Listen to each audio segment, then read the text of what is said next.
में टुनटुनी नाम की एक चिड़िया अपने छोटे भाई गोलू चिड़ा के साथ रहती थी। उन दोनों की देखभाल करने वाला कोई नहीं था और वो दिन भर अपने सर पर फलों का टोकरा लेकर पूरे गांव में घूमती थी।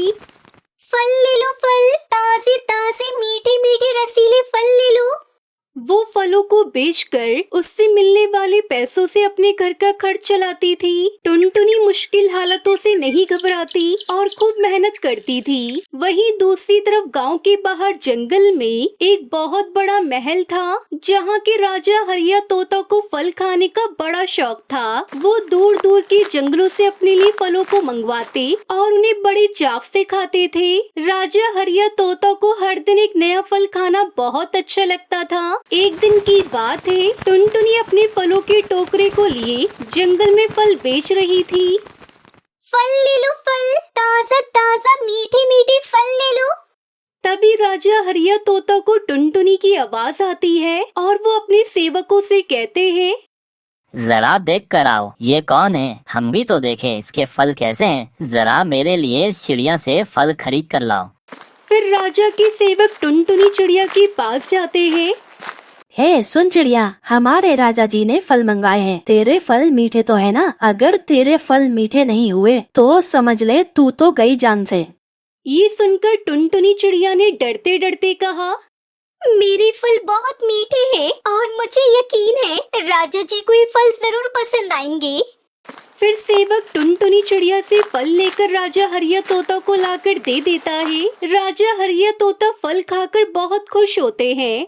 अरे वाह, कितने स्वादिष्ट मीठे मीठे फल हैं। मजा आ गया खाकर। सुनो सेवकों, कल से जब भी ये चिड़िया फल बेचने यहाँ आए तो तुम उसके सारे फल खरीद लेना हमारे लिए, समझे?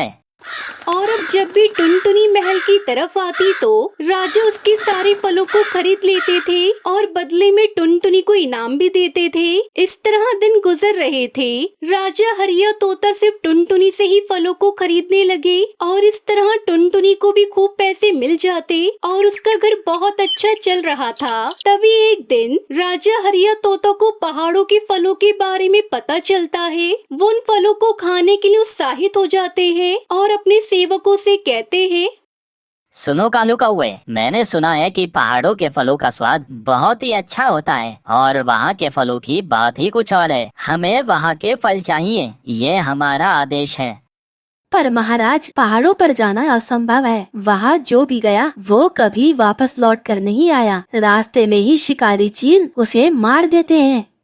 ये सब हम नहीं जानते हैं। हमें वहाँ के फल चाहिए, वरना जिंदा तो हम भी नहीं छोड़ेंगे। ये सुनकर वो सब सेवक डर जाते हैं। तभी कालू कौवे को टुनटुनी चिड़िया का ख्याल आता है और वो अपने साथी पक्षियों से कहता है, सुनो साथियों, मेरे पास एक उपाय है। हम क्यों न टुनटुनी चिड़िया को फल लेने के लिए पहाड़ों पर भेजें। अगर वो फल ले आई तो हम महाराज को दे देंगे। वो हमसे बहुत खुश होंगे। ये सोचकर कालू कौवा अगले दिन टुनटुनी चिड़िया के पास जाता है। सुनो टुनटुनी चिड़िया, महाराज का आदेश है, तुम्हें उनके लिए पहाड़ों से फल लेकर आने होंगे, नहीं तो वो तुम्हें मार देंगे। मगर पहाड़ों पर जाना तो असंभव है। मैं भला वहाँ कैसे जा सकती हूँ? ये सब हम नहीं जानते। तुझे तो वहाँ जाना ही होगा, वरना महाराज तुझे फांसी पर लटका देंगे। राजा हरिया तोता के इस आदेश के बारे में सोचकर टुनटुनी बहुत दुखी होती है। वहाँ जाने का मतलब है कि मौत के मुंह में जाना। हे भगवान, मैं वहाँ कैसे जाऊंगी? अगर मुझे कुछ हो गया तो मेरे छोटे भाई का क्या होगा? अगले दिन टुनटुनी बिना कुछ सोचे समझे हिम्मत करके राजा के आदेश को पूरा करने के लिए निकल जाती है। लेकिन टुनटुनी ये बात नहीं जानती थी कि पहाड़ों पर जाने के रास्ते में उसे शिकारी चीलों का सामना करना होगा। तभी कुछ देर बाद वो पहाड़ों पर आ जाती है। तभी चील उसे घेर लेते हैं। मजा आ गया। आज शिकार खुद चलकर हमारे पास आया है। कितने दिन से हम भूखे थे। आज हमारी भूख मिटेगी इस चिड़िया को खाकर। नहीं, मुझे छोड़ दो, मुझे जाने दो, मुझे माफ कर दो।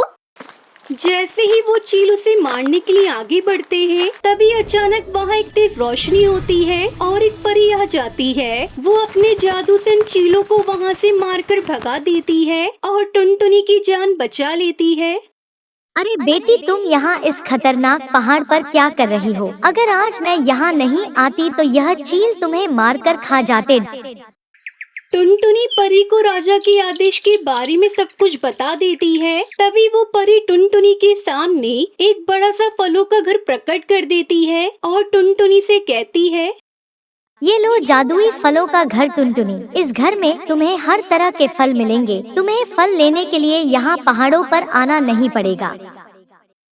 आपका बहुत बहुत शुक्रिया परी, आपने मेरी सारी मुसीबतें दूर कर दी। फिर टुनटुनी चिड़िया खुशी खुशी उस फलों के घर को अपने साथ ले जाती है और राजा के आदेश को पूरा करती है और उन्हें खूब सारे पहाड़ी के फल खिलाती है। राजा हरिया तोता टुनटुनी के इस कारनामे से बहुत खुश हो जाते हैं और उसे खूब सारा इनाम देते हैं, जिससे टुनटुनी बहुत अमीर हो जाती है। अगले दिन राजा हरिया तोता का सेवक कालू कौवा टुनटुनी चिड़िया के पास जाता है और उसके फलों को देखकर वो बहुत हैरान हो जाता है। अरे टुनटुनी, ये इतना बड़ा फलों का घर तुम्हारे पास कहाँ से आया है? बताओ मुझे।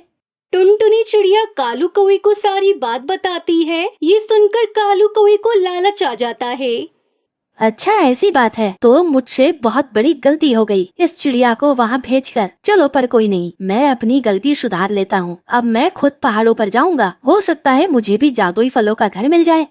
ये कहकर कालू कौवा पहाड़ों पर वो फलों का घर लेने के लिए चला जाता है, लेकिन उसे रास्ते में जालिम चीलों का झुंड मिल जाता है। मजा आ गया।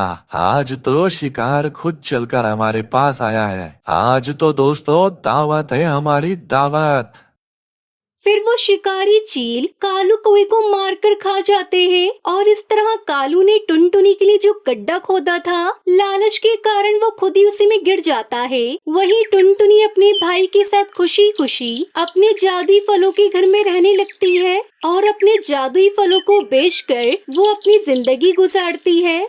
सुंदरवन के जंगल में चंपा कौवी अपनी बहू टुनटुनी चिड़िया के साथ रहती थी। उसकी बहू बहुत ही बेवकूफ थी।